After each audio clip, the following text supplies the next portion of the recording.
Merhaba kıymetli izleyiciler, sevgili takipçilerim. Ben Ahmet Nursoy. Hepinize sevgilerimi, saygılarımı sunuyorum. Efendim, 2000 ile 2018 yılları arasında gerek eğitimim dolayısıyla, gerekse işim dolayısıyla Serhat ilimiz olan Erzurum'da ikamet ettim.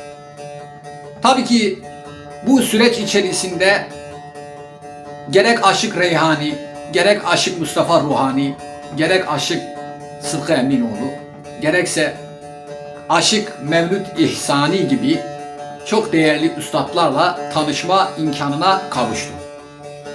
Bunlarla aşık kahvelerinde yaptıkları programlarda tanışma imkanımız oldu. Bunların sohbetinden, feyzinden bizim hissemize düşeni aldık.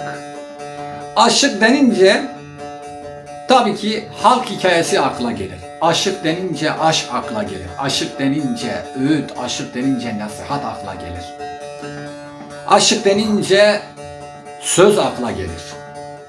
Bugün sizlerle rahmetli Mevlüt İhsani Üstadımızdan öğrenmiş olduğum bir parçayı, "Güzel Seni Bir Çirkine Vermişler" adlı parçayı sizlerle paylaşacağım.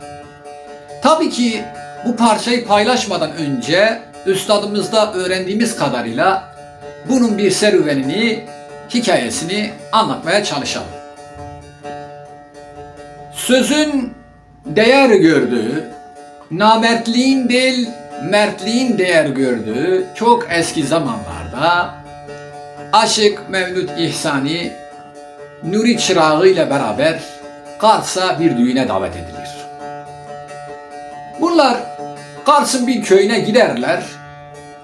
Hoş 5'ten sonra tabii ki Mevlüt İhsani'nin gözleri görmediği için Nuri Çırağı'na diyor ki, "Nuri," diyor, "akşam biz bu köy halkına bir şeyler söyleyeceğiz," diyor.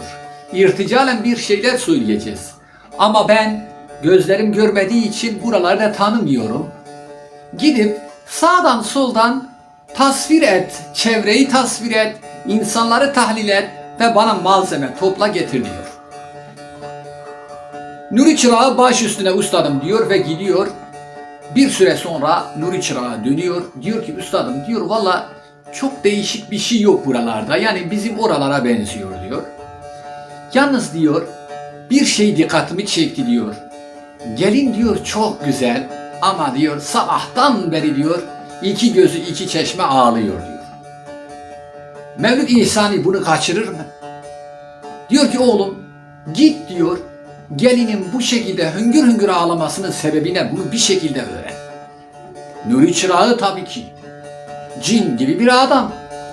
Gidiyor sağdan soldan, gençlerden, şunlardan bunlardan, velhasıl kelam gelinin niye ağladığını duyuyor, öğreniyor ve geliyor üstadına, diyor ki, "Üstad," diyor, "valla," diyor, "gelin," diyor, "fakir bir delikanlıyı seviyor ama fakirin parası olmadığı için, mal mülkü olmadığı için gelini zorla ağanın köyüne vermişler," diyor. "Öyle mi?" diyor. "Evet, ağanın oğluna vermişler." "Öyle mi?" diyor. "Öyle," diyor.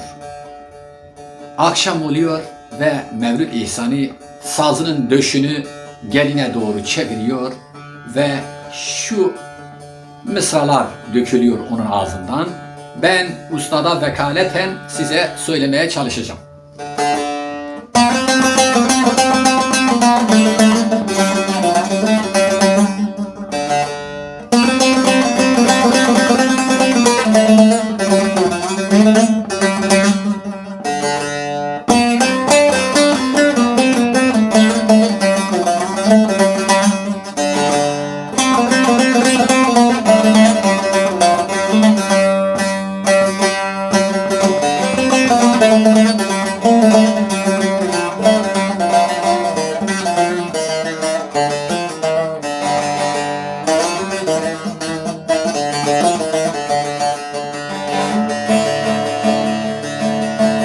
Güzel seni bir çirkine vermişler, gençler oyalı yazmayım. Baş mı bağlamış siyah ürsünde, kan benek benek ağlamış yaşmağı. Oy oy le le le le le oy, yaş mı bağlamış. Hele siyah örtüğünde kan benek benek ağlamış yaşmağı. Oy oy oy oy oy oy oy, yaş mı bağlamış.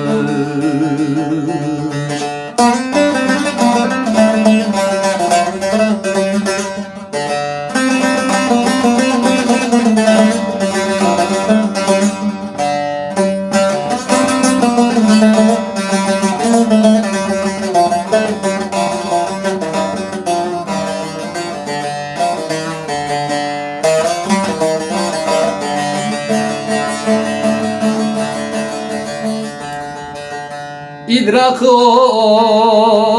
olmayan aşığı kınar o yeşil gözlerin.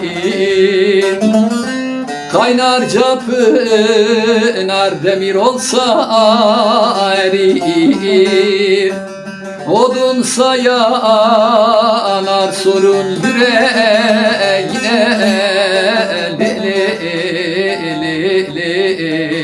Le le oy, taş mı bağlamış. Hele odun olsa yanar, demirse erir sorun yüreğine. Oy oy oy oy oy oy oy, taş mı bağlamış.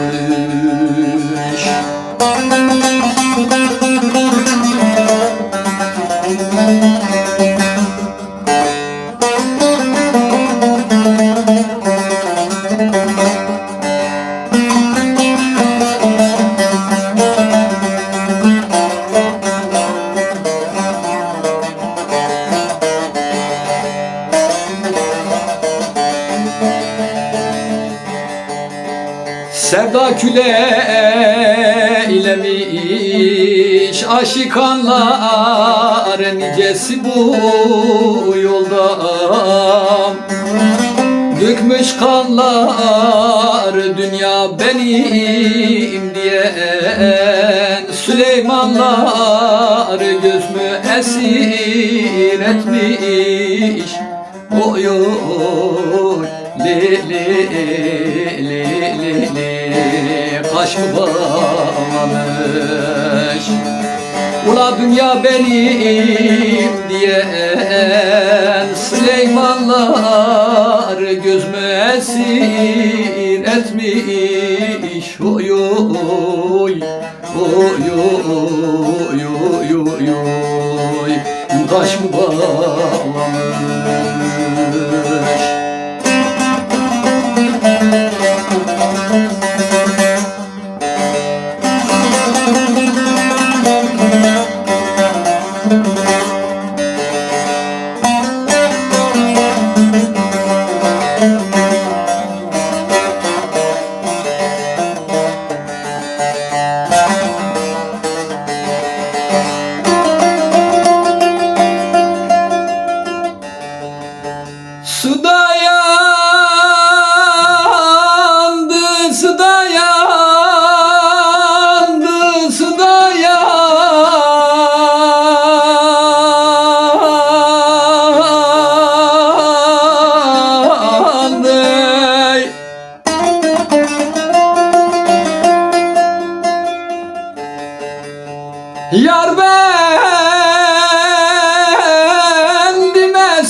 yandı,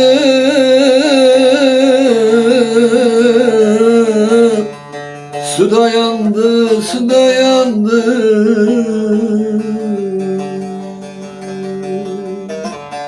Dayanmadı, su da yandı, su da yandı.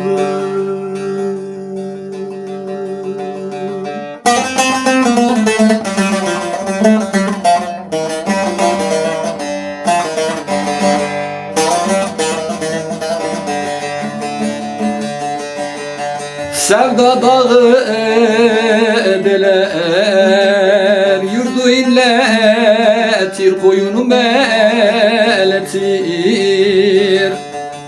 Kurdu inletir, mevlüt saz mı çalar. Dert mi söyletir, sorun yüreğine. Le le le le le o taş mı bağlamış, mevlüt saz mı çalar. Dert mi söyletir, aşıklar perdeyi. Oy oy oy oy oy oy. Boş mu bağlamış? Evet efendim. Allah ölen aşıklara ve dengbejlerimize gani gani rahmet etsin. Kalanlara da sağlık ve sıhhat versin.